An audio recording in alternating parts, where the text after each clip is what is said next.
So today we are going to set our four-wheel alignment on our 1977 911 Tiger.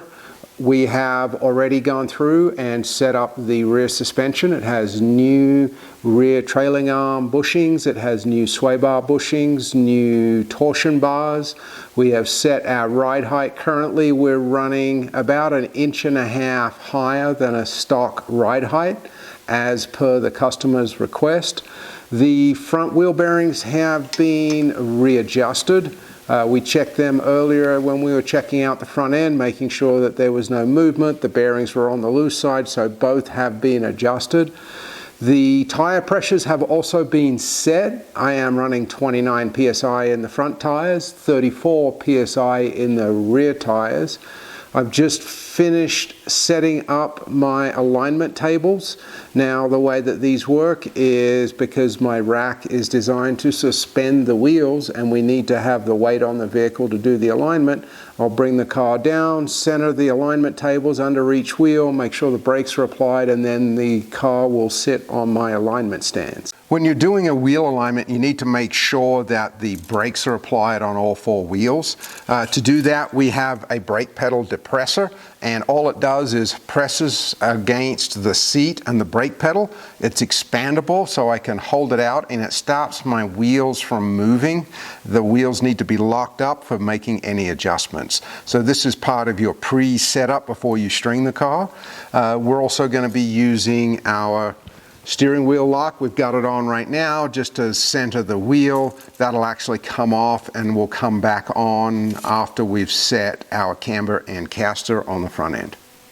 The way that we do an alignment here is a little bit time consuming in that we use a string line system and a level system that is attached to each wheel individually.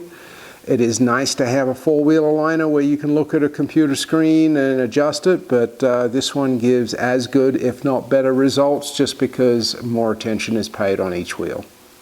The first part about doing our wheel alignment is setting the car up on our alignment rack.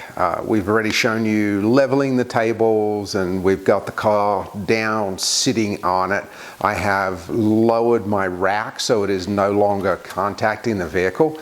And what I will tend to do is set my rack, this part right here, so it's level with my tables. That way it gives me a measuring platform, so if I need to check or measure my suspension again, it gives me a reference as if it was sitting on the ground.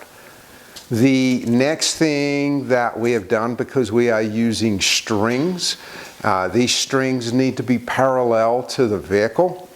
So the most important part about setting up the strings is getting them parallel and measuring them off either the center line of the car, or what we use is where the sill panel is spot welded. That component is generally fairly straight. When I'm setting up my string, what I'm using is this part right here. You'll see there's some bumps. These are water drains and there's some different features along this area of the car, but typically what I'm doing is I'm putting my tape measure right on this point here, and then as I come back I have another point over here. This surface right here is generally considered parallel. So what I'm doing is I'm putting my tape in, bringing it up to my string, then moving back over to here, bringing it up to my string, and I want these to be perfectly parallel. And I'm doing this on both sides. Now on the other side of the vehicle where you have oil lines coming down, typically I have to use a straight edge to get in on top to measure at the same point. It doesn't matter if these strings are different side to side, they're just there as a reference keeping parallel to the vehicle. I typically want to have just enough room so I can fit my digital camber caster gauge in onto the wheel and not affect the string.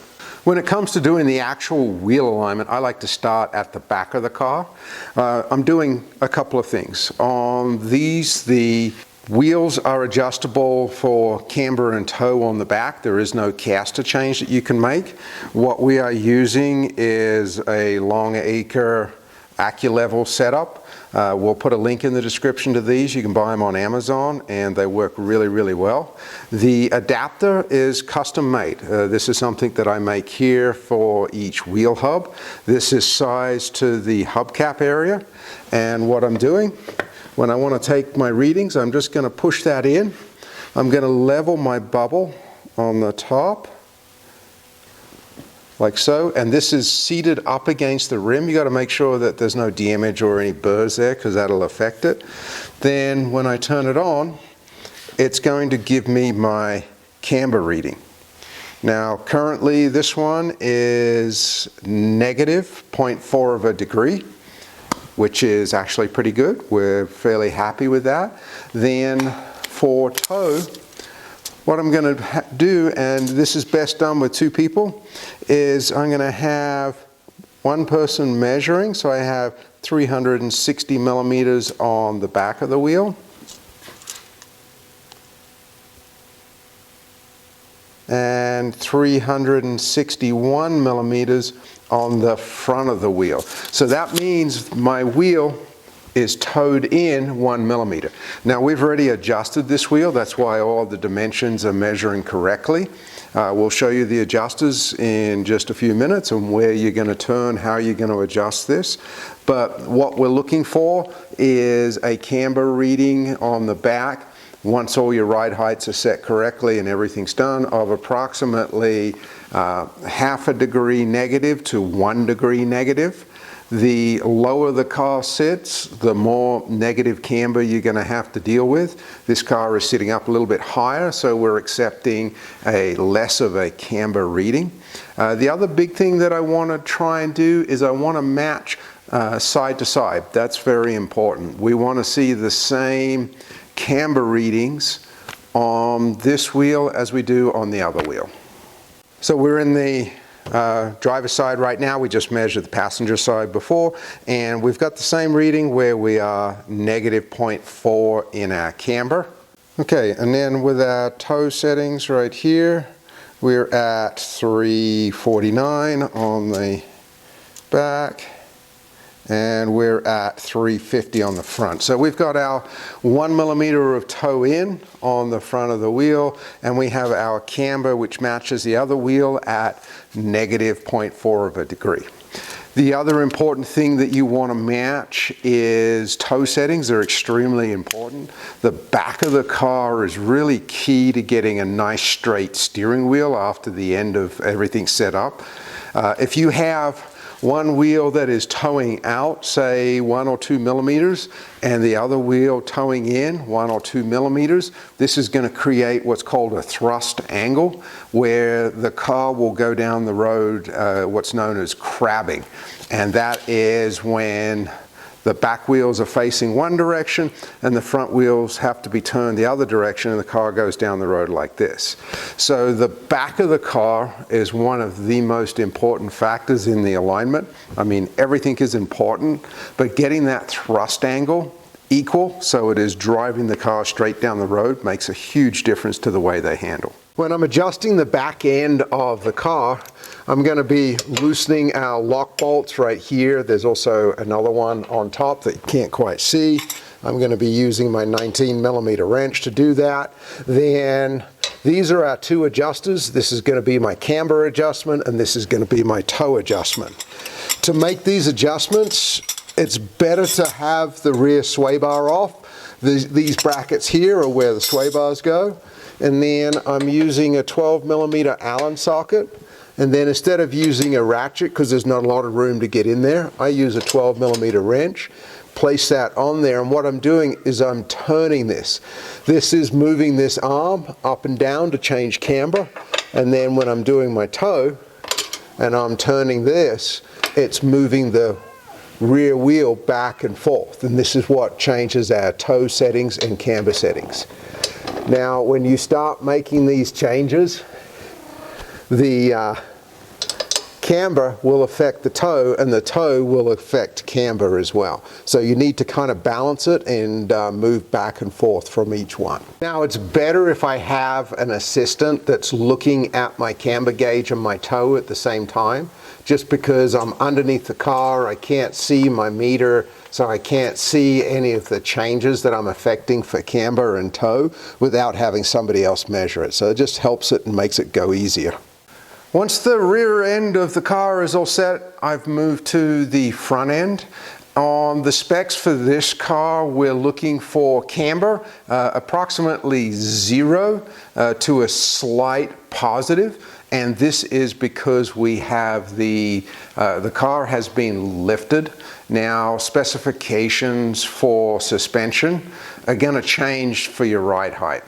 So if we look at our camber reading, right now we are positive 0.2.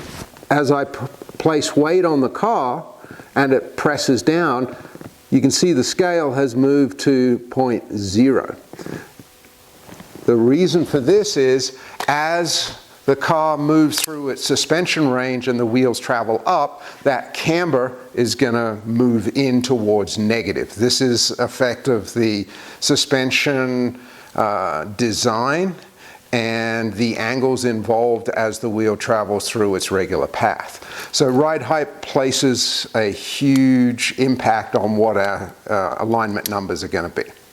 Now, when it comes to adjusting these on the 911, what you have is these are our strut towers. We have one on this side and then one on this side.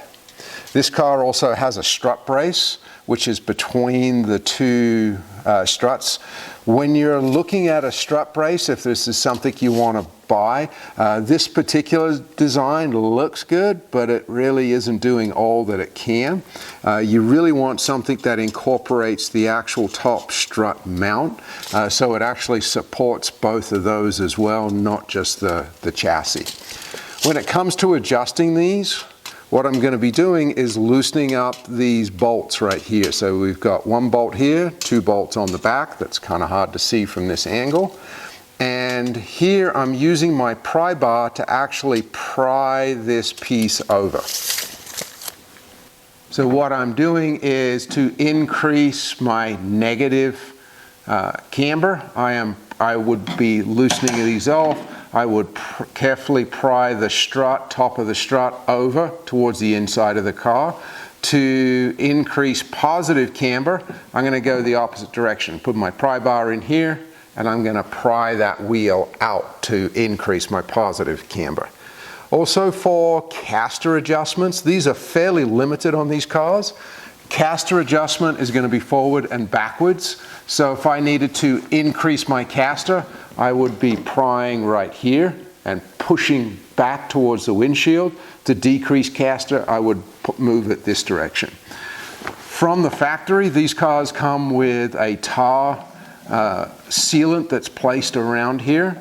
You do have to dig that out for the first wheel alignment. Now these cars are 40 and 50 years old, so you can pretty much guarantee most of the time this is already going to be dug out.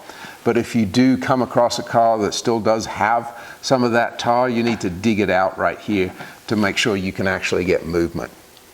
So when it comes to adjusting the front end, we want to follow the same procedures as the back in that we want to match each wheel. So we have 0.2 of positive camber on each wheel. That way they're sitting in the same position. The only part that this does not apply to is caster.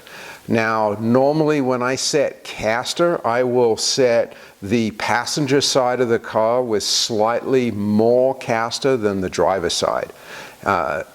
A car will pull to the side with the least amount of caster. So the reason I set the passenger side slightly higher than the driver's side is to account for the crown in most roads.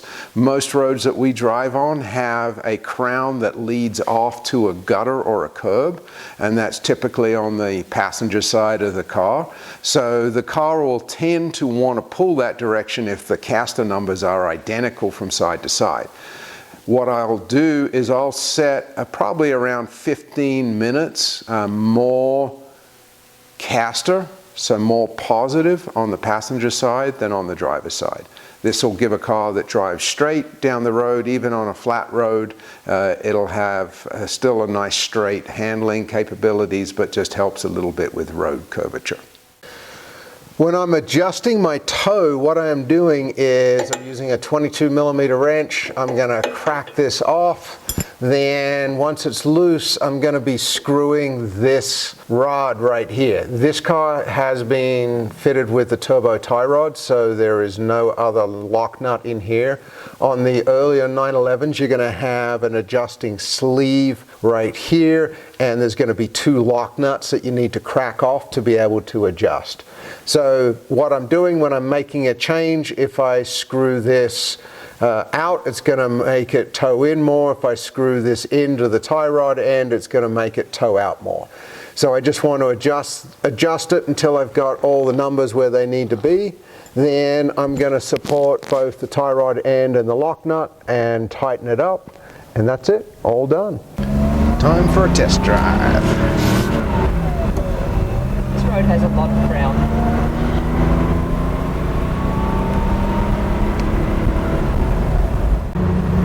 Wheels nice and straight. So what I'm looking for is I want the car to go straight down the road, not pull. My wheels nice and straight. We're going to go up into this area that's got some nice new roads, not a lot of houses, so we shouldn't have too many interruptions with traffic.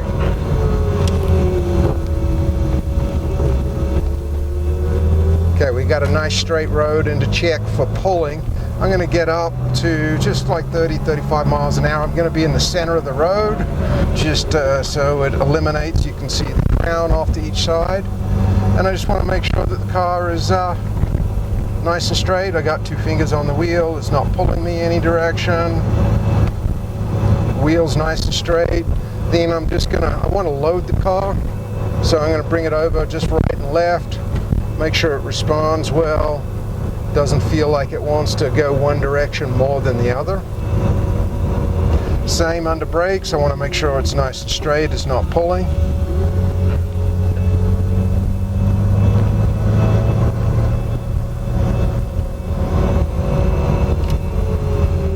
So I want to feel just how the car handles and performs. I don't need to be going super fast.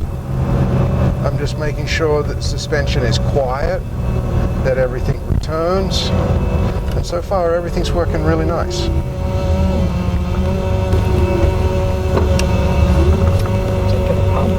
Yes, and our fuel pump is currently sitting on top of our stone shield because I'm waiting for the new mounts to come in, so it's very noisy. But from an alignment standpoint, we are very good. Everything feels great. The car turns left, turns right, the same. Steering wheel comes back, wheel is nice and straight. So very happy with the way that it came out.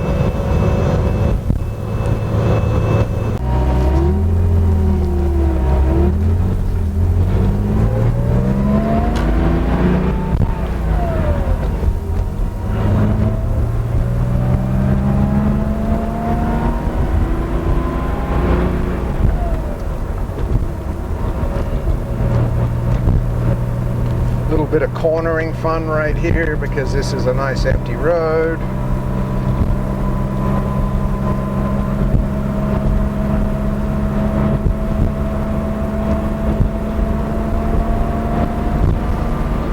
I don't know about that. A little bit more cornering fun, last turn. Oh my god, I don't like it. Suspension feels great. So that was the last part of doing our suspension and wheel alignment work, and that was verifying everything that we've done. All of the settings, all of our ride height settings, it's validated on the road. We've done them at speed, at 50, 60 miles an hour. The car was nice and straight going down the road. I had literally 2 fingers on the steering wheel to control it. Wasn't fighting me at all. I'm also looking for it, how it performs under brakes, under different cornering conditions. I went slow and I went fast. Very happy with the way the car handled. It should feel the same when you steer as well. So if you notice a difference, like it's easier to turn in left than it is right, then you have some issues going on and you probably need to get it back up onto that alignment rack, look for some bent components. But that really wraps it up for this video. I'd like to say thanks for watching. Please hit the like and subscribe button. If you have any questions, please reach out. We do try and answer everything. And have a great day.